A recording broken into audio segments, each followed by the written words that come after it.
Kalau di pembelajaran ini warningnya 0, kemudian invalidnya 0, maka data PKL-nya itu sudah diisi lengkap semua Bapak Ibu.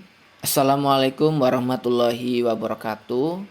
Pada video kali ini saya akan menanggapi beberapa pertanyaan ataupun masukan saran dari Bapak Ibu yang sudah masuk pada Google Form.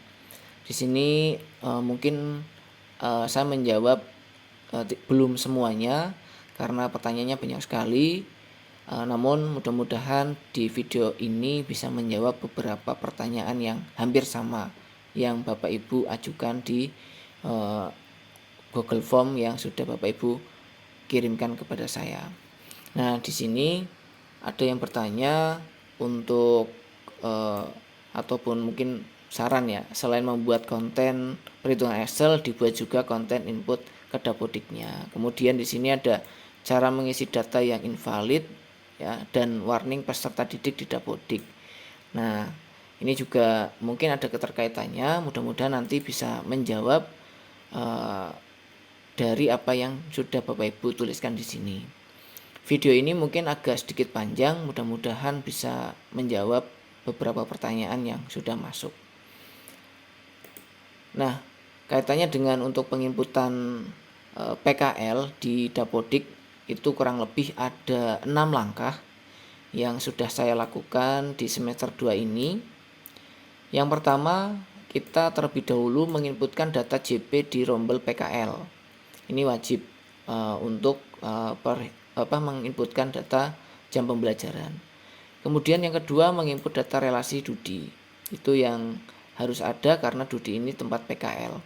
Kemudian yang ketiga adalah input data PKS atau perjanjian kerjasama. Kemudian menginputkan data prakerin di PKS, di kerjasama itu. Kemudian menginputkan pembimbing dan juga menginputkan peserta didik yang dibimbing. Kurang lebih alurnya ada 6 ini. Nah, mudah-mudahan bisa menjawab pertanyaan-pertanyaan yang masuk melalui Google Form ini. Mungkin video ini akan sedikit panjang. Pada Bapak Ibu yang menyimak video ini dari awal sampai akhir bisa membantu membuat segmen-segmen supaya Bapak Ibu yang lain bisa lebih mudah dalam menyimak video yang saya buat ini.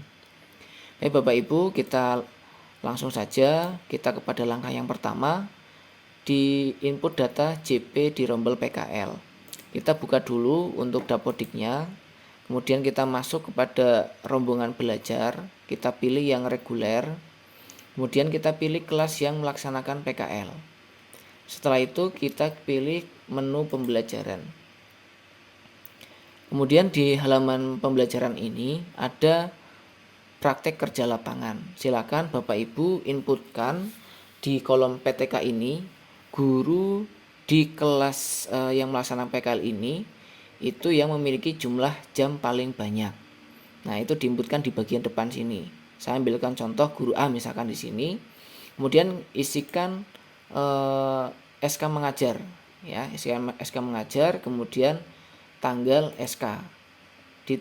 Selanjutnya tulis jumlah jam dari guru tersebut ya, sesuai dengan perhitungan yang ada di Excel. Saya contohkan di sini ada 8, maka ditulis 8.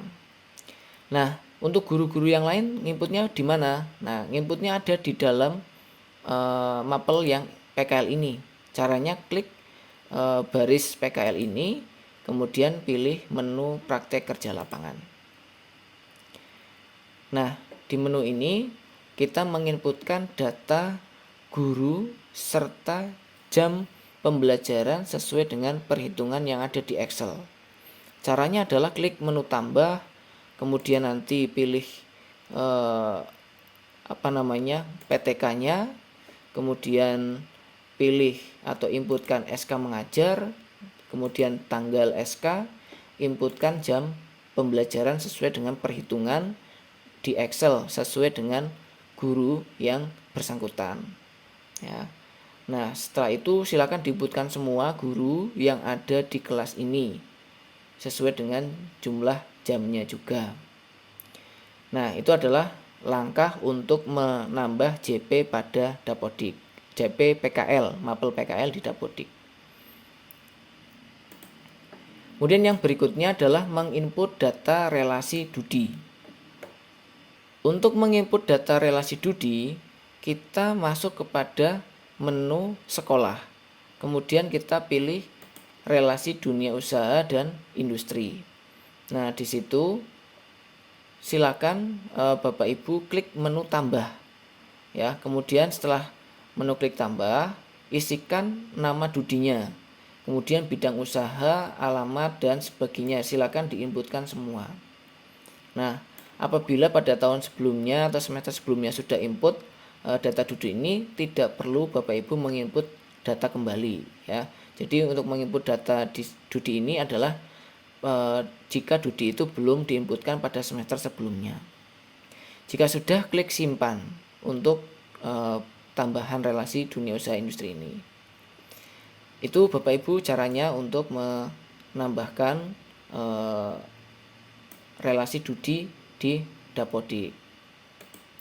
Selanjutnya adalah input data PKS Bapak Ibu. Data PKS itu berada pada menu sekolah, kemudian ada menu perjanjian kerjasama. Nah, apabila Bapak Ibu belum menginputkan data PKS pada semester sebelumnya, silakan bisa diinputkan kembali di semester kedua ini. Nah, jika sudah ada perjanjian kerjasamanya, kita cek apakah perjanjian kerjasama itu masih valid atau sudah kadaluarsa, ya, sudah selesai atau sudah selesai atau belum selesai, belum kadaluarsa. Jika sudah kadaluarsa, maka perlu kita pembaharuan lagi. Jika belum kadaluarsa, maka kita bisa menggunakan perjanjian kerjasama yang sudah ada. Nah, kalau belum ada, silakan klik menu tambah. Nanti silakan data PKS itu diisi, ditambahkan sesuai dengan data terbaru. Nah, saya contohkan di sini Bapak Ibu. Di sini contohnya sudah ada. Ini adalah data PKS yang sudah diinputkan pada semester-semester sebelumnya. Itu. Ini data PKS-nya sudah diperbarui. Itu Bapak Ibu untuk menambahkan data PKS. Selanjutnya adalah menginput data prakerin di PKS. Jadi setelah menginput PKS ini, langkah selanjutnya adalah kita menginput data prakerin. Data prakerin itu ada di menu perjanjian kerjasama. Nah, caranya adalah Bapak Ibu cari dulu perjanjian kerjasamanya, kemudian setelah itu klik pada baris kerjasama itu, kita pilih prakerin. Nah, setelah kita pilih, maka akan muncul seperti ini. Nah, kebetulan saya sudah menginputkan pada semester yang kedua ini.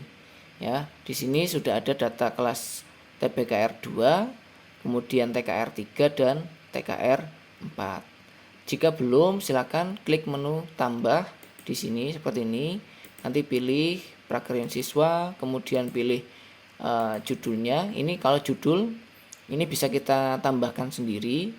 Kalau saya mengisinya seperti ini Bapak Ibu, prakerin kelasnya apa, semester genap, tahun ajarannya, supaya ini memudahkan ketika ada data invalid atau yang warning, maka kita nanti bisa merevisinya kayak gitu. Kemudian ini untuk pembeda antara semester berjalan dengan yang sebelum-sebelumnya. Ini untuk judul. Kemudian nanti isikan surat tugas di sini. Isikan tanggal SK tugas, surat tugasnya, kemudian keterangan. Untuk keterangan silakan Bapak Ibu isikan nama guru yang menjadi pembimbing pada kelas ini, pada kelas yang tadi ya. Kita kan tadi TKR 4 ya. Nah, kita diisikan. Kenapa diisikan? Karena di industri ini nanti bisa menambahkan beberapa pembimbing yang lain seperti itu. Nah, kita menginputkannya itu per guru pembimbing. Jadi biar nanti perhitungan yang kita sudah buat di Excel itu sesuai dengan jumlah jam yang ada seperti itu. Kita inputkan terlebih dahulu data di sini. Setelah diinputkan nanti klik simpan. Nah, nanti akan hasilnya kan jadi seperti ini kurang lebih. Nah, seperti ini ya. Nah, ketika sudah klik simpan, datanya jadi seperti ini. Selanjutnya adalah kita menginput pembimbing. Caranya adalah kita klik bagian guru tadi. Saya ambil contoh di TKR 4 tadi di sini, berarti Pak Fatu. Nah, kita klik di sini satu kali, kemudian klik pembimbing, menu pembimbing. Nah, seperti ini. Nanti silakan Bapak Ibu, kalau di sini kan saya sudah menginputkan. Kalau belum ada silakan klik tambah. Nah, nanti pilih guru yang menjadi pembimbing. Tadi kan sudah kita beri keterangan Pak Fatu, maka kita cari Pak Fatu gitu. Nah, nanti kita klik tambahkan. Nah, Bapak Ibu di sini bisa menambahkan lebih dari satu Bapak Ibu. Nah, bagi Bapak Ibu yang kelasnya jumlah siswanya itu banyak, maka untuk menginputkan data pembimbing jangan lebih dari satu di sini Bapak Ibu. Karena apa? Karena nanti ketika kita menginputkan lebih dari satu, jumlah JP yang seharusnya misalkan ada 4, maka ketika di sini diisi 2, itu nanti akan terbagi menjadi 2 pembimbing, sehingga nanti distribusinya adalah 2 dan 2 seperti itu. Jadi di sini cukup 1 pembimbing saja, seperti itu Bapak Ibu ya. Jika sudah di pembimbing tadi, maka bisa klik simpan. Kemudian langkah berikutnya adalah kita menambahkan peserta didik yang dibimbing. Caranya adalah klik tadi di bagian guru yang bersangkutan, kemudian klik menu anggota. Nah, silakan nanti anggota sesuai dengan nama-nama siswa yang sudah diplotting pada pembimbing tersebut, itu nanti dimasukkan di bagian sini. Tinggal ditarik dari kolom sebelah kanan ke kolom sebelah kiri. Itu contohnya misalkan A'la. Nah, misalkan seperti ini, nanti ditarik saja seperti itu. Jadi nanti akan berpindah ke sebelah sini, sebelah kiri. Nah, jumlah siswa yang ada diinputkan di sini sesuai dengan jumlah siswa yang dibimbing, seperti itu. Nah, itu Bapak Ibu langkah untuk menambahkan siswa. Jadi kesimpulannya adalah untuk bagian yang terakhir ini adalah di dalam industri Nasmoko itu terdapat beberapa kelas yang melaksanakan PKL di situ. Ada TPKR 2, ada TKR 3, ada TKR 4, di mana pembimbing sekolahnya itu berbeda-beda seperti itu. Apabila contoh di sini di TPKR 2 ini untuk guru Pramadya ya, Pramadya Indarta ini misalkan kok dia mengampu juga di kelas TKR 3, maka dibuatlah data yang kedua dengan nama yang sama untuk keterangan, tetapi untuk judulnya ini itu diganti menjadi TKR 3 atau TKR 4 seperti itu. Jadi ini diinputkan sesuai dengan data yang sudah ada di Excel seperti itu. Nah, untuk pengecekannya Bapak Ibu, terakhir untuk mengecek apakah yang data yang sudah kita inputkan itu sudah benar, lengkap atau belum, maka kita bisa mengeceknya di menu validasi lokal. Kita pilih menu klik validasi, ada validasi lokal. Kemudian kita pilih di menu pembelajaran. Nah, kalau di pembelajaran ini warningnya 0, kemudian invalidnya 0, maka data PKL-nya itu sudah diisi lengkap semua Bapak Ibu ya. Jadi kalau nanti masih ada 1 atau 2 atau 3 yang belum valid, nanti di sini muncul ya. Nanti di sini ada keterangannya mana yang perlu diperbaiki. Nah, itu nanti diperbaikinya sesuai dengan keterangan yang ada di sini. Nah, itulah nanti yang gunanya di bagian PKL ini untuk proses pengecekan apakah siswanya itu sudah masuk atau belum. Karena kalau belum masuk maka nanti statusnya di validasi lokal itu akan invalid. Seperti itu. Ya. Demikian Bapak Ibu, semoga bisa menjawab beberapa pertanyaan yang masuk. Sekali lagi mohon maaf apabila videonya terlalu panjang, dan mohon maaf apabila ada beberapa pertanyaan yang belum sempat saya jawab. Mudah-mudahan di lain kesempatan saya bisa menjawab lagi. Kalau ada pertanyaan nanti bisa dituliskan di kolom komentar. Sekian yang bisa saya bagikan, kurang dan lebihnya saya mohon maaf. Assalamualaikum warahmatullahi wabarakatuh.